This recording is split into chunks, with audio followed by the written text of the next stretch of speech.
This is Dabu 7. Venezuela in the crosshairs. I've talked about this many times. This is something that has been staged for a while. A few years back, the Bilderberg meetings, they had leaked out information that some of their big things they were talking about was dealing with Venezuela. We knew right then that within the next couple years, you were going to see things ramp up with Venezuela, and we've seen just that. The reason and the timing for all this, I believe, was because of the elections in Venezuela.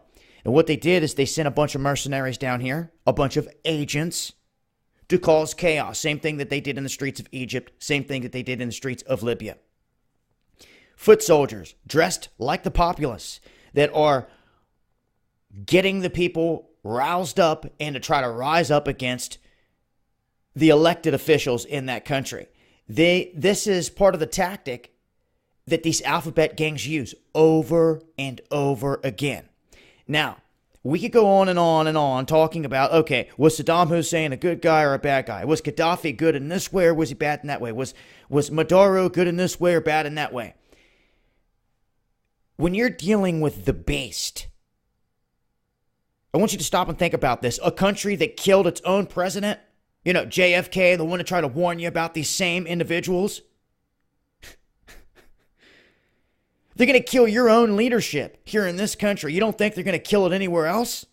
If it doesn't comply with what they say? Yeah, you better think about that. So it doesn't matter if these guys out here are good or bad.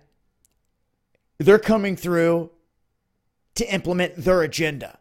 And what they've been doing is sending their goons, dressed in plain clothes, their agents of deception, into the streets down here like they have in many other countries to cause chaos, to turn the people against the elected officials. And when this doesn't work the way that they want it, the next step is sanctions.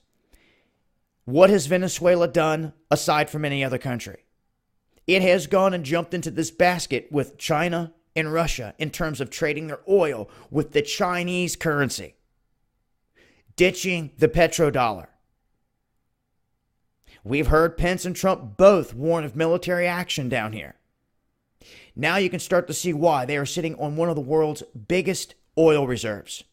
It is at a strategic entry point. If you're coming through the canal there, if you're coming through Central America, trying to get into Southern America, Colombia, Venezuela, two key points there that they have targeted throughout the past couple decades, and everything coming to a head there in Venezuela because they want puppet leadership in there. You see? So what have they done? They are sanctioning anyone and everyone connected to this regime at the top. They're talking about the vice president of Constituent Assembly, the cultural minister, Venezuela's ambassador to Italy. I mean, all these individuals. They've cut off all their money, any assets they have in the United States, and no one's allowed to do business with them. So that's where this is going now. So this is going to continue to ramp up. You mark my words. Things are going to get heavy in Venezuela.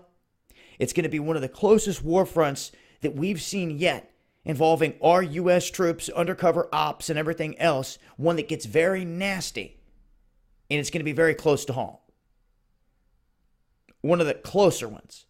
When you're all the way on the other side of the world with Afghanistan and Libya and Iraq, this would truly end up being a war front right there on our doorstep. And they want it that way. This is Dabu 7, and this is Illuminati.